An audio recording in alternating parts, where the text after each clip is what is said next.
Assalamualaikum warahmatullahi wabarakatuh. Jumpa kembali di channel Sunyi Sepi. Di kisah kali ini, saya akan membacakan sebuah cerita yang berjudul Pindah Rumah, Kuburan Misterius di Bawah Kamar. Dan kisah ini ditulis oleh akun Twitter yang bernama @ras140217. Dan seperti apa untuk kisah kali ini?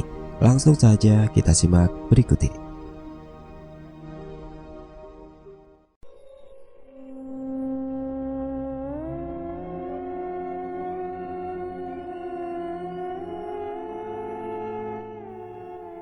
Setelah kepindahan keluarga Rinto ke rumah baru mereka, banyak terjadi hal-hal ganjil yang mulai meneror. Dimulai dengan Fani, si anak bungsu yang sering menghilang di kala senja. "Bagaimana Pak? Apakah sudah siap semuanya?" tanya Rinto pada seorang bapak-bapak yang mengenakan jaket kulit berwarna hitam. "Sudah Pak, keseluruhan rumah sudah direnovasi. Tinggal bagian belakang, pintunya masih perlu perbaikan. Kalau masalah pintu, Bapak tidak usah khawatir. Karena kalau ada waktu senggang, saya akan mencoba memperbaikinya sendiri. Tapi mesin air sumur sudah bagus dan siap digunakan kan Pak? Air, listrik sudah siap semua Pak." "Baguslah kalau begitu. Oh ya, rencananya saya dan keluarga akan pindah ke rumah itu minggu ini. Jadi kalau Bapak tidak sibuk, kami bisa minta sedikit bantuan." Pak Agus nampak menghela nafas, lalu menatap lekat pada Pak Rinto yang masih sibuk mengetik tugas di laptopnya. "Apa Pak Rinto yakin mau pindah ke rumah itu?" tanya Pak Agus pelan dan terdengar sangat hati-hati. Rinto menatap Pak Agus sambil tersenyum. "Tentu Pak, karena rumah itu sudah menjadi tanggung jawab dan amanah yang harus saya laksanakan dan jaga. Lagi pula istri saya akan lebih mudah dan nyaman bila tinggal di sana. Alam pegunungan yang masih asri akan membantu pemulihan istri saya Pak," jawab Rinto.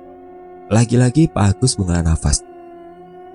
"Tapi Pak Rinto tahu kan kalau rumah itu jauh dari perkotaan, akan sangat sulit untuk berbelanja keperluan rumah. Lagi pula rumah itu sudah sangat lama tidak ditinggali. Tentunya sudah ada sesuatu yang menempati rumah itu," ujar Pak Agus lebih menekan lagi nada bicaranya. Pak Agus ini memang pandai menakut-nakuti, tapi itu tidak berlaku untuk saya Pak, karena saya tidak percaya dengan hal-hal mistis seperti itu. Yang tidak Bapak lihat bukan berarti mereka tidak ada. Alam kita dan mereka hanya dipisahkan oleh dinding tipis. Rinto mengangguk masih dengan senyuman di bibirnya. "Mungkin nanti saya tidak bisa ikut mengantarkan Pak Rinto dan keluarga ke rumah baru, karena hari Sabtu ini saya ada tugas keluar kota. Tapi nanti adik saya Ilham yang akan mengantar Bapak sekalian bantu beres-beres." "Iya Pak, tidak apa-apa. Atas bantuan Pak Agus yang merenovasi rumah kami itu, saya ucapkan terima kasih banyak Pak. Dan ini sisa yang kemarin," kata Rinto sembari memberikan amplop putih yang lumayan tebal pada Pak Agus. "Sama-sama Pak, itu sudah tugas saya Pak. Ya maklumlah, saya kan mempunyai usaha pertukangan," ujar Pak Agus di sela tawanya yang kaku. "Baiklah Pak, kalau begitu saya pamit pulang dulu. Nanti kalau ada apa-apa, Pak Rinto bisa menghubungi saya di nomor biasa," lanjutnya. Setelah Pak Agus pergi, Rinto kembali melanjutkan pekerjaannya. Ia benar-benar harus segera menyelesaikan semua surat-surat kepindahannya di sela sibuknya bekerja saat itu. Deva, Rini dan Fani sudah menunggu di halaman. Mobil pengangkut barang-barang mereka pun sudah siap sedari tadi. "Ya," panggil Deva yang terlihat sudah tidak sabar itu. "Sebentar Dev," jawab Rinto sembari mengunci pintu rumah. "Perjalanan akan makan waktu lumayan lama, jadi kalau mau pipis, pipislah sekarang, karena kalau udah di jalan akan sulit menemui WC umum," ujar Rinto memandang satu persatu anaknya. Saat mereka sudah masuk ke dalam mobil, Deva yang saat itu sudah menginjak usia 16 tahun langsung memainkan game di smartphone-nya. Begitu juga dengan Rini yang dari tadi sudah sibuk selfie. Sedangkan Fani nampak asik melihat lalu lalang kendaraan lain dari dalam kaca mobil. Setelah 1 jam perjalanan, Deva mulai resah. "Yah, apa Devi?" jawab Rinto tanpa sedikit pun mengalihkan fokusnya pada jalanan. "Rumahnya masih jauh kah?" "Paling setengah jam lagi, Dev. Kenapa? Mau pipis?" "Enggak lah, cuma pinggangku rasanya sudah kram, kesemutan karena kelamaan duduk," jawab Deva cepat. Rinto tersenyum. Mereka sudah memasuki jalanan berbatu setelah belokan tadi. Jalanan beraspal sudah terpotong dan berganti dengan jalanan berbatu penuh debu. Semakin lama masuk melewati jalan tersebut, mobil mereka semakin lindung dari cahaya matahari yang terhalang oleh rimbunya pepohonan liar yang tumbuh di kiri kanan jalan. Suasana di tempat itu membuat Deva, Rini, dan Fani mulai ketakutan. "Kenapa kesannya kayak angker gitu ya? Dari tadi nggak ada orang lewat sama sekali," ujar Rini. "Sinyal juga nggak ada," celoteh Deva, yang membuat Rini langsung mengecek smartphone-nya. "Ah, jangan-jangan di rumah yang akan kita tinggali itu juga nggak ada sinyal ya?" tanya Rini. "Ini kan jalanan hutan, Rin. Jelas tidak ada sinyal.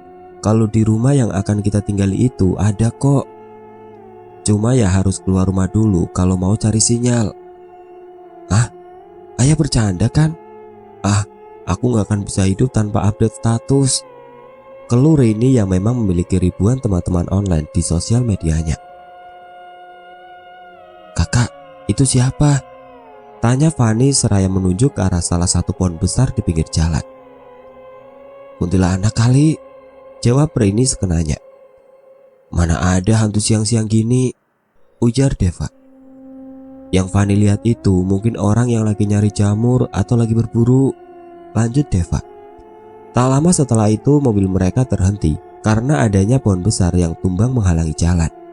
Rinto dan sopir-sopir pengangkut barang mereka keluar. Ada-ada aja deh," gumam Rini dengan nada kesal. Mereka mencoba sebisa mungkin untuk menyingkirkan pohon tersebut, namun segala usaha nampaknya sia-sia. "Sepertinya tidak bisa disingkirkan secara utuh, Pak. Harus dipotong-potong dulu," ujar Ilham yang merupakan saudara dari Pak Agus. "Kalau memang begitu, di dalam kotak perkakas saya itu ada gergaji," jawab Rinto. Lalu mulailah mereka memotong pohon itu dengan alat seadanya. Deva dan kedua adiknya keluar dari mobil dan duduk di pinggiran jalan beralaskan sendal. Sementara ibu mereka masih berada di dalam mobil dengan pintu yang terbuka. Hampir 2 jam lamanya, barulah pohon besar itu berhasil dipotong-potong dan dibuang ke pinggir jalan. Keringat nampak membanjiri baju-baju mereka. Lalu setelah beristirahat sejenak, mobil-mobil tersebut kembali melanjutkan perjalanan. Deva menatap keluar. Nampak ada beberapa rumah kecil mirip gubuk di pinggir-pinggir jalan. Dan ada beberapa lansia yang sedang duduk sambil menginang, menatap lekat pada iringan mobil tersebut. "Kok di sini cuma ada orang-orang tua aja ya? Gak ada anak kecilnya gitu," cetus Rini. "Mungkin aja kan anak-anak kecilnya tinggal di desa. Dan di sini itu kayak semacam kebunnya mereka aja," sambil menunjuk ke arah para lansia, sahut Deva. Setelah beberapa belokan serta tanjakan dari tempat itu, barulah mereka tiba di rumah yang akan mereka tempati. Rumah itu memiliki halaman yang sangat luas, bahkan berkali-kali lipat luasnya jika dibandingkan rumah mereka di kota.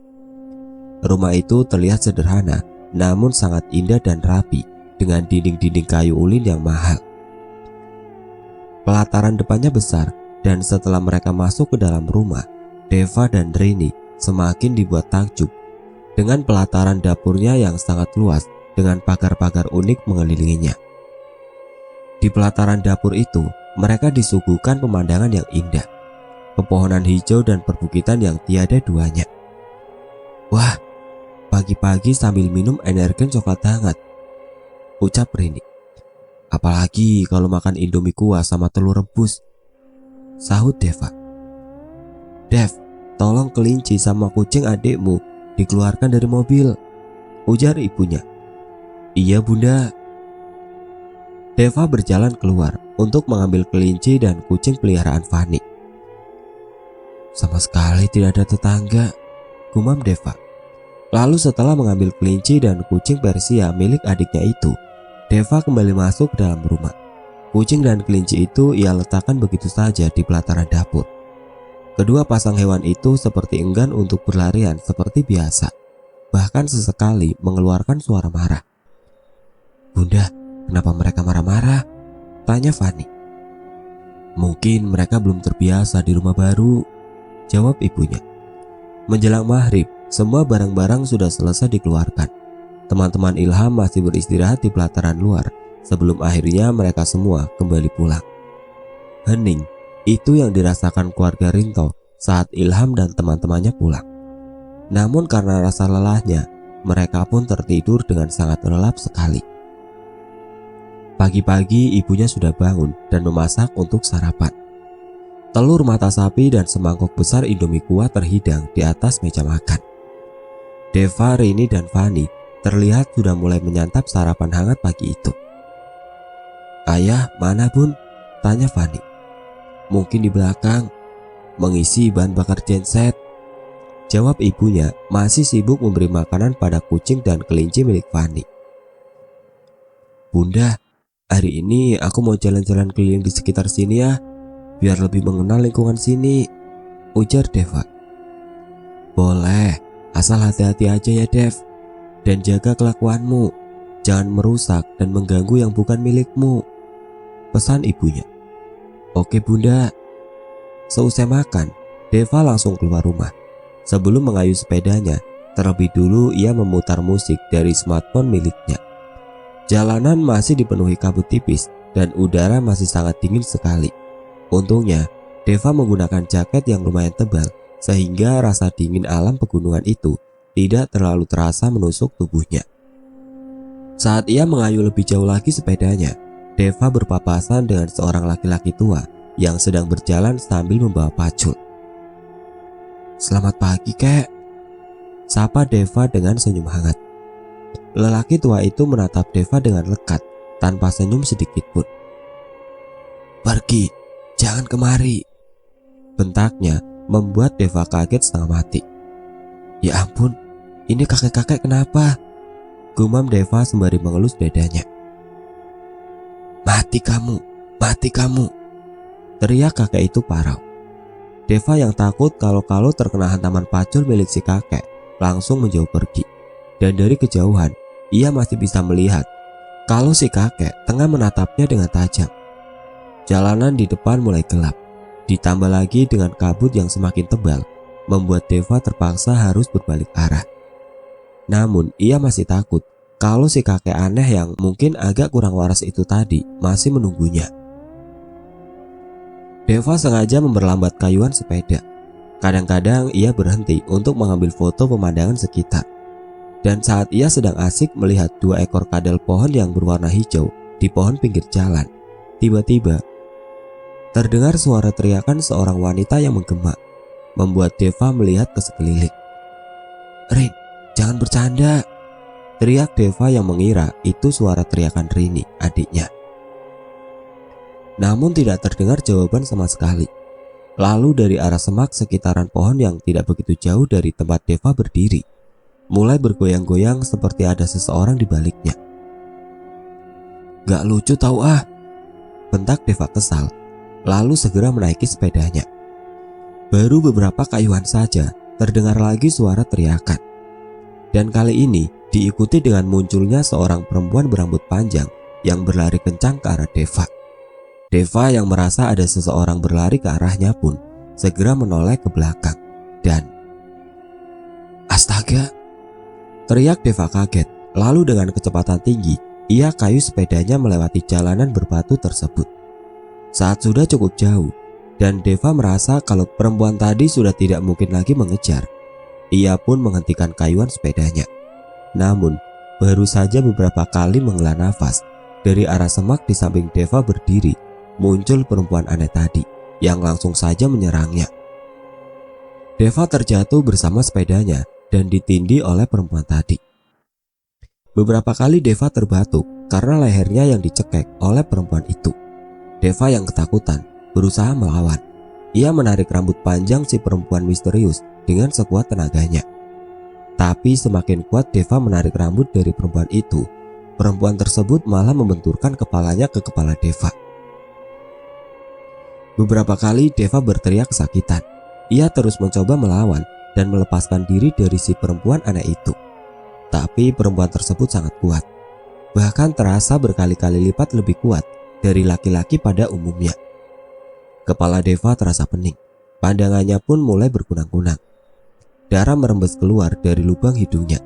Lalu semuanya perlahan-lahan menjadi gelap. Bangun-bangun, Deva sudah berada di rumahnya. Dan terlihat di sana juga ada kakek-kakek aneh yang tiba-tiba membentaknya di jalan tadi. Ya Tuhan, Deva, syukurlah kamu sudah siuman. Ayah dan bunda khawatir melihat keadaanmu tadi, Dev, ucap ibunya. Deva memegang bagian dahinya yang masih terasa sakit. Kenapa ada kakek-kakek gila itu di sini ya? Tanya Deva. Hush, jangan bicara seperti itu, Dev. Beliau adalah orang yang menolongmu. Tadi saat Rini menyusulmu, dia melihat kakek itu tengah mengobati lukamu di tepi jalan. Beliau itu orang baik, Dev. Beliau juga yang mengantarmu kemari bersama Rini tadi. Kata beliau, kamu diserang orang gila yang memang sering berkeliaran di daerah itu. Sebelumnya, beliau memang sudah mengingatkan kamu, Dev, tapi kamu yang tidak mau dengar. Aku nggak ngerti bahasanya, bunda, jawab Deva. Deva memang kurang memahami bahasa daerah, jadi wajar saja kalau dia tidak mengerti. Karena dalam kesehariannya, di lingkungannya yang dulu, Deva memang hanya menggunakan bahasa Indonesia. Kalau gitu, aku minta maaf sama kakak itu ya bunda. Maaf karena sudah menganggap beliau kurang waras, ucap Deva di sela-sela rengisannya. Larang anak-anak kalian ini jalan-jalan sampai daerah yang sana itu tadi. Takutnya nanti terjadi seperti ini lagi, ujar si kakek. Iya, saya ucapkan terima kasih banyak pada kakek yang sudah menolong anak saya ini. Entah apa yang terjadi pada anak saya ini andai kakek tidak menolongnya tadi, ucap Rinto. Sama-sama, dia itu sudah sering sekali melukai orang. Malah kemarin kesana kemari membawa parang, menyuruh agar dia dikurung juga sudah. Tapi keluarganya tidak mau dengar. Andaikan di kampung besar, mungkin sudah dibawa orang ke rumah sakit jiwa dia itu. Tapi ya itu tadi, susah. Jadi kita-kita yang waras ini saja yang harus pandai-pandai. Kalau dia ada, kita yang menjauh, ujar si kakek. Apa katanya bunda? Tanya Deva pelan. Lain kali kalau kalian jalan-jalan, terutamanya kamu Dev, jangan sampai ke daerah situ lagi ya, bahaya tahu, ujar ibunya. Seminggu ini Rinto masih disibukkan dengan urusan-urusan perpindahannya. Belum lagi dia harus ke sekolah untuk mengurus pendaftaran. Hari itu, Rini, Fani dan ibunya pamit pergi berbelanja ke desa besar yang jaraknya lumayan jauh dari tempat tinggal mereka. Sementara Deva, ia lebih memilih untuk tinggal dan bermain game di rumah pohon yang ada di depan rumah mereka itu. Karena cuma di sanalah sinyal internet lancar. Sebelum naik ke rumah pohon untuk bermain game online, Deva lebih dulu menyediakan minuman dan beberapa cemilan untuknya bersantai. Hampir setengah jam lebih ia duduk sambil memainkan game kesukaannya di smartphone itu. Tiba-tiba perutnya terasa mules, hingga membuat Deva harus menghentikan permainan game online tersebut. Ia berlari-lari kecil menuju ke dalam rumah. Tanpa menoleh kiri dan kanan, ia bergegas masuk ke dalam toilet untuk buang hajat. Setelah selesai, Deva tidak langsung keluar rumah, melainkan lebih dulu masuk ke dalam kamarnya untuk mengambil bantal dan juga obat nyamuk. Namun, saat ia akan keluar dari kamar, entah kenapa pintu kamarnya itu terasa berat, seperti ada sesuatu yang menahannya dari luar. Kenapa sih ini pintu? Gumam Deva masih berusaha membukanya. Beberapa kali Deva menendang pintu tersebut dengan rasa kesal. Barulah pintu itu akhirnya terbuka. Kenapa ya? ujarnya bertanya-tanya sembari mengecek engsel pintu tersebut. Tiba-tiba dari arah pelataran dapur terdengar suara geduk kucing yang sepertinya sedang berkelahi. Bergegas Deva berlari ke arah pelataran dapur untuk memastikan apa yang terjadi. Dan alangkah kagetnya ia saat melihat kucing Persia Fanny yang sudah tergeletak bersimbah darah dengan luka mirip cakaran besar yang hampir membuat kepalanya terputus. Ya Tuhan, apa-apaan nih? Apa jangan-jangan ini ulah perempuan gila itu? Bergegas Deva mengambil cangkul milik ayahnya di gudang yang tergeletak tepat bersampingan dengan kamar mandi dapur. Lalu berjalan keluar rumah untuk menggali tanah yang akan ia gunakan mengubur kucing milik Fanny. Kira-kira hampir setengah meter dalamnya galian tanah itu. Deva kembali masuk ke dalam rumah. Tak lupa ia sobek kain lap yang tergantung pada paku di samping kompor untuk nanti ia gunakan membungkus kucing yang akan ia kubur. Namun saat ia berada di pelataran dapur tersebut, di sana sudah tidak ada lagi bangkai kucing yang ia lihat sebelumnya. Cuma ada ceceran darah di beberapa tempat yang mengarah ke bawah. Deva mengerutkan keningnya. Mulutnya sedikit ternganga dengan kejadian itu. Perlahan-lahan Deva melihat ke bawah pelataran yang hanya ada rumputan dan anak-anak pohon liar saja. Itu pun sama sekali tidak ada tanda-tanda bekas diinjak hewan liar ataupun semacamnya. Apalagi ini, gumamnya. Dari arah luar terdengar suara sepeda motor milik ayahnya. Deva langsung berlari keluar rumah dengan wajah yang nampak masih sangat kebingungan. Ya, panggil Deva pada ayahnya yang masih mengeluarkan barang-barang dari jok motor. Apa? Kucing si Fanny mati ya, kepalanya hampir putus, kayak baru diserang hewan buas gitu. Rinto menoleh dan menatap anak sulungnya itu. Maksudmu? Tadi kan aku main game di rumah pohon itu. Nah terus aku mules. Setelah selesai dari WC, aku ke kamar buat ambil bantal sama obat nyamuk. Nah terus setelah itu aku denger suara kucing kayak lagi berantem gitu. Lalu aku lari ke pelataran dapur dan lihat kucing si Fanny sudah mati dengan keadaan kepala yang hampir putus ya. Terus aku ke gudang buat ambil cangkul. Habis itu aku keluar rumah buat gali kuburan untuk ngubur kucing si Fanny. Dan pas aku mau ambil kucing itu tadi, bangkainya sudah lenyap gitu aja, hilang, nggak ada di mana-mana. Sisanya cuma ada ceceran darah aja ya. Dan darah itu mengarah ke bawah. Tapi di bawah itu sama sekali nggak ada jejak bekas kaki binatang atau apapun. Aneh kan ya? Rinto menghela nafas lalu melangkah masuk ke dalam rumah. Ia langsung ke arah pelataran dapur untuk memastikan kebenaran cerita dari Deva. Oh, ini pasti ulah monyet, Dev. Monyet kan bergelantungan dari pohon ke pohon, Dev. Ya mana ada jejak kakinya, ujar Rinto yang langsung membuat alis Deva mengerut. Monyet? Gak percaya? Jangan-jangan kamu suka bolos lagi, Dev. Monyet kan termasuk hewan omnivora. Masa gitu aja kamu gak tahu? Beberapa kali Deva mengerjapkan matanya. Yang dibilang ayahnya memang benar. Lupa aku ya. Astaga, ya juga ya. Kan di sini hutan. Tapi aku gak dengar suara monyet tadi ya. Ah sudah, timbun lagi galian tanah yang kamu cangkul tadi, Dev. Dan satu lagi, kamu jangan cerita apa-apa dulu sama adikmu. Nanti dia nangis. Biar ayah yang coba jelaskan sama dia. Deva mengangguk lalu berjalan keluar rumah. Sekitar jam 3 sore, ibu dan kedua adiknya sampai di rumah.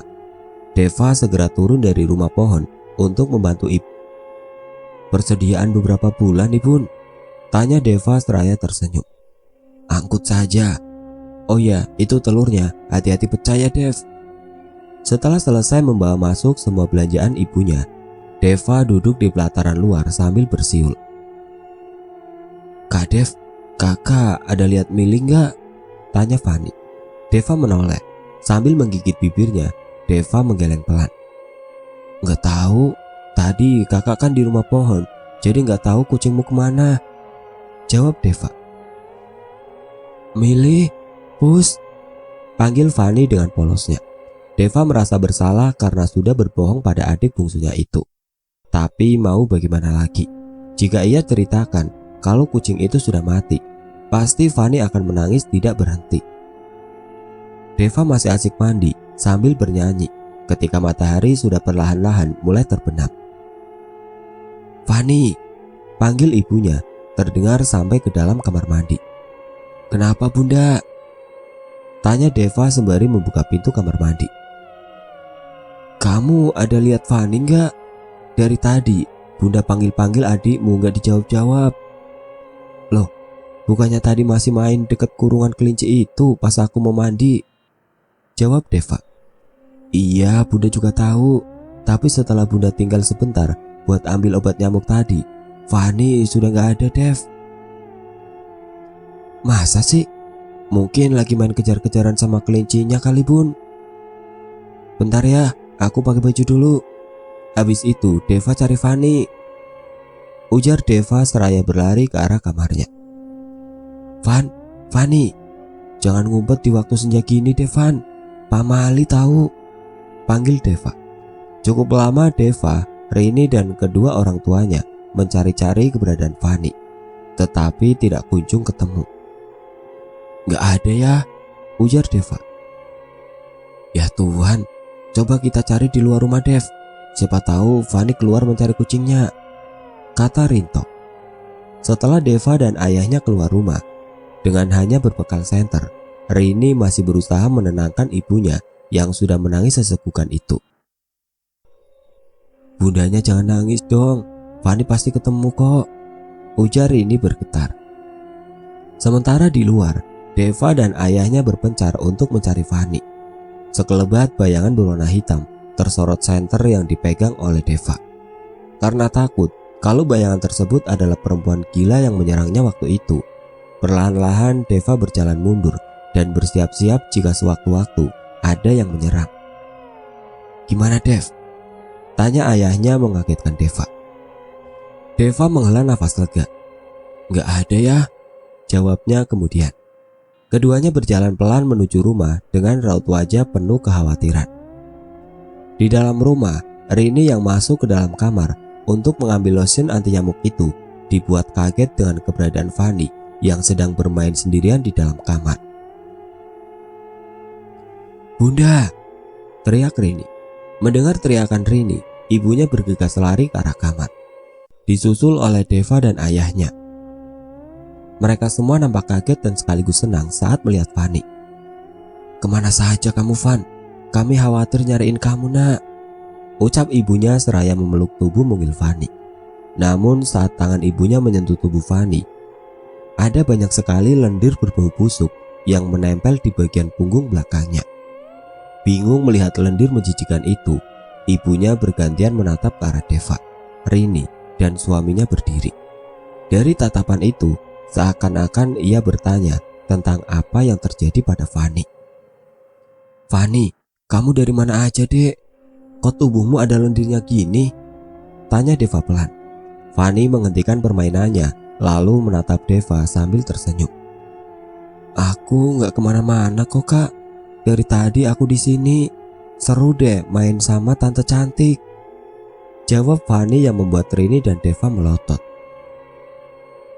Tapi Dev, sudah, lebih baik kalian berdua duluan ke meja makan Gi, tegur ayahnya dengan cepat memotong perkataan Deva. Selesai memandikan dan membersihkan Fani dari lendir-lendir berbau busuk itu, mereka pun mulai menyantap makan malamnya. Seusai makan, Deva berjalan ke arah TV. Ia mencari-cari kaset VCD film ular raksasa yang belum sempat ia tonton. Serem juga ya kalau ular kayak gitu beneran ada di dunia nyata, ujar Rini yang baru saja duduk di dekat Deva. Ya adalah, apalagi di hutan-hutan yang rawa-rawa, pasti ada ular kayak gitu. Amit-amit deh ketemu sama yang kayak gituan. Ular kecil aja aku takut, apalagi ular segede pohon kelapa gitu. Sekali ketemu langsung hap, dijadiin cemilan, ujar Rini sembari bergidik.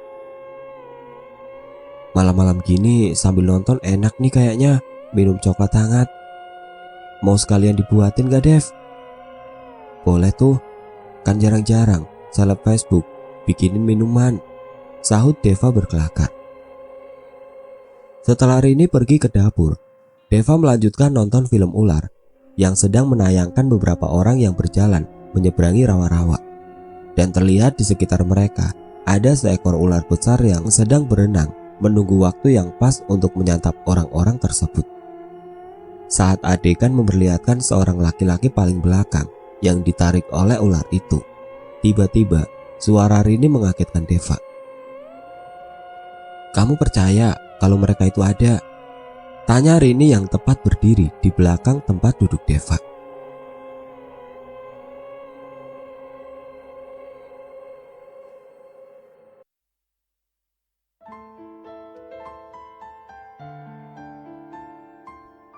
Oke teman-teman, sampai di sini dulu ceritanya. Nantikan kelanjutan kisah ini di video berikutnya. Agar tidak ketinggalan, klik tombol subscribe channel ini dan nyalakan lonceng notifikasinya. Wassalamualaikum warahmatullahi wabarakatuh.